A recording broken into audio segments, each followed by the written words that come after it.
Welcome to Venkataswamy creations. మనం ఈ వీడియోలో 3D లెటర్స్ 3Dలో తెలుగు అక్షరాలు ఈ వీడియోలో మనం రాఖీ రాఖీ రాఖీ అనే అక్షరాలు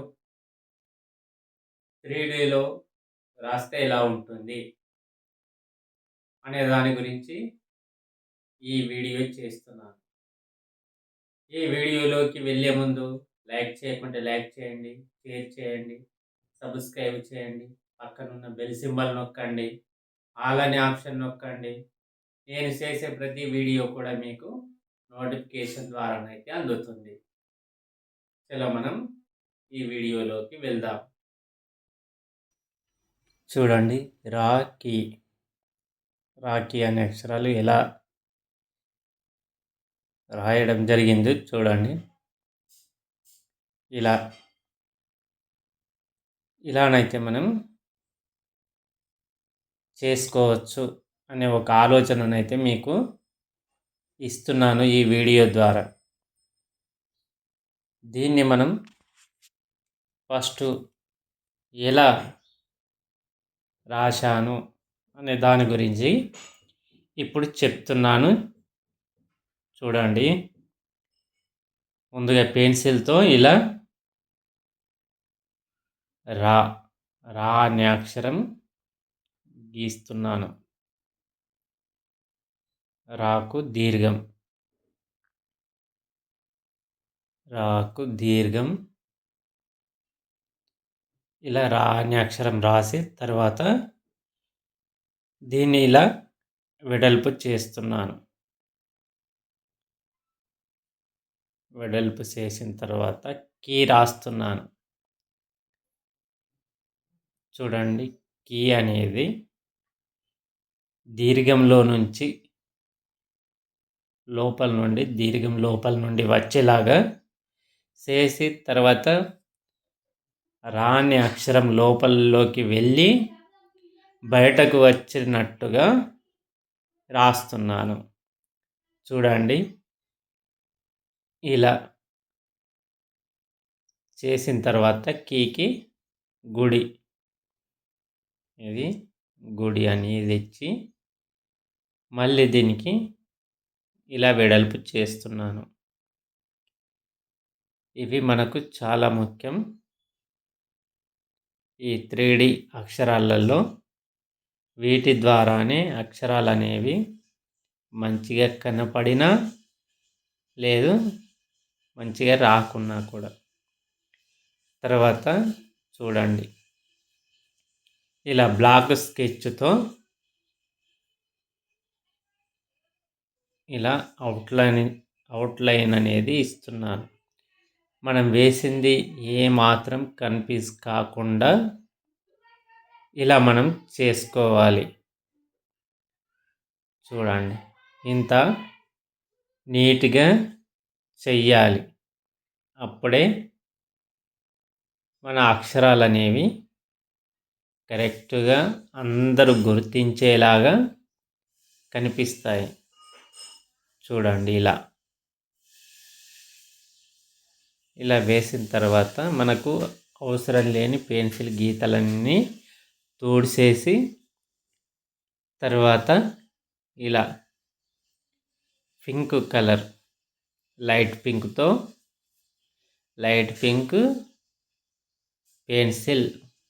పెన్సిల్తో ఇలా రా అనే అక్షరాన్ని మొత్తం కలర్తో నింపేశాను. తర్వాత మనకి ఇంకా తిక్కుగా రావడానికి ఇంకొద్దిగా వేస్తున్నాను. కలర్ అనేది కనిపించాలి కాబట్టి ఇలా వేసిన తర్వాత వెడల్పు చేసిన దానికి ఇలా రెడ్ కలర్తో నింపుతున్నాను.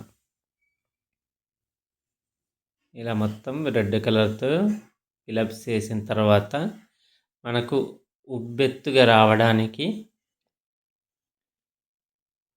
ఎక్కడెక్కడ మనకు నీడ పడుతుంది, ఎక్కడ లైట్ పడుతుంది అనేది ఊహించి దాన్ని ఇలా బ్లాక్ పెన్సిల్‌తో వేస్తున్నాను. అప్పుడే మనకు రౌండ్‌గా కనిపిస్తుంది. వెలుతురు, లైటింగ్ పడ్డట్టు కనిపిస్తుంది. ఇలా రకరకాలుగా కనిపించడానికి ఇలా మనం కొద్దిగా మిక్స్ చేయాలి. కొద్దిగా డార్క్ చేయాలి. లైట్‌గా ఉంచాలి. అప్పుడే మనకు కరెక్ట్‌గా అందంగా కనిపిస్తుంది. చూడండి, కీ అక్షరానికి యెల్లో పెన్సిల్‌తో ఇలా కీ అనే అక్షరాన్ని పూర్తిగా నింపేస్తున్నాను. ఈ కలర్ అనేది పూర్తిగా నింపాలి.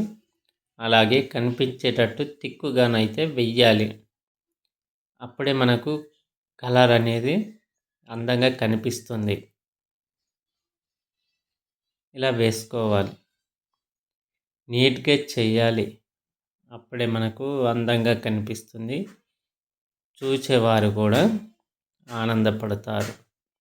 కాబట్టి మనం కరెక్ట్‌గానైతే వేసేసుకోవాలి. ఇది ప్యారెట్ గ్రీన్ పెన్సిల్, చిలక పచ్చ గ్రీన్ ఇది. దీంతో మనం ఎక్కడనైతే వెడల్పు చేశామో అక్కడ దీన్ని వేస్తున్నాను. ఇవే మనకు చాలా ముఖ్యమైనవి. కాబట్టి వీటినే మనం గమనిస్తూ వేసుకోవాలి. తర్వాత మనం ఇలా ఎక్కడెక్కడ లైటింగ్ పడదు అక్కడక్కడ మనం బ్లాక్ నింపేసుకోవాలి. ఎక్కడనైతే లైటింగ్ అనేది పడుతుందో అక్కడ గ్రీన్ ఉంచేసుకోవాలి. మనం ఏ కలర్ అయినా వాడుకోవచ్చు. నేను మట్టుకు ఈ కలర్లు ఎంచుకున్నాను. చూడండి ఎంత అందంగా కనిపిస్తున్నాయో. మళ్ళీ చూడండి, రా అనే అక్షరం కీలో ఉంటే అది ఎక్కడెక్కడ ఉంటే అక్కడక్కడ మనం డార్క్ కొద్దిగా నీడ పడ్డట్టుగా వేసుకోవాలి. అప్పుడే ఈ అక్షరాలు అనేవి చాలా అందంగా కనిపిస్తాయి. ఇలా కొద్దిగా మళ్ళీ నీడ పడ్డట్టు చేసుకోవాలి. తర్వాత మనం ఇలా ఎక్కడి వరకైతే ఈ పేపర్ను కట్ చేద్దామనుకుంటున్నామో అక్కడి వరకు పెన్సిల్తో మార్కింగ్ అయితే చేసుకుంటున్నాను. ఇలా మార్కింగ్ చేసుకున్న తర్వాత దాన్ని కట్ చేశాను. కట్ చేసిన తర్వాత చూడండి ఎంత అందంగా కనిపిస్తుందో. ఇలాగనైతే మనం వేసుకోవాలి. లైక్ కొట్టండి. అలాగే మీ స్నేహితులకు, ఫ్రెండ్స్కు పంపించండి. ఎలా ఉందో కూడా కామెంట్ అయితే పెట్టండి. ఈ వీడియో చూస్తున్నందుకు చాలా ధన్యవాదాలు.